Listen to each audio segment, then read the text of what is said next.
រំពាត់ផ្ដៅគ្រូវាយសិស្សខ្លាំងឲ្យខំឧស្សាហ៍ព្យាយាមរៀនសូត្រសង្វាតកិច្ចការស្វាព្យាយធម៌អាសាស្តាព្រះពុទ្ធ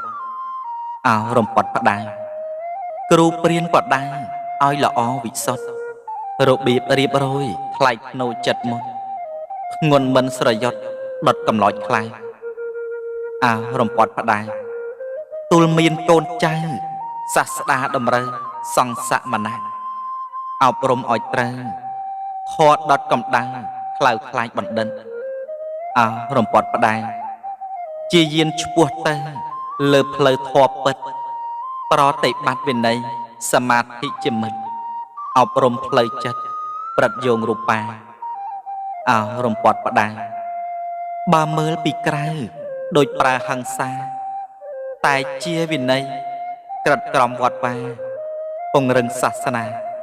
ក្រាលពុទ្ធអវា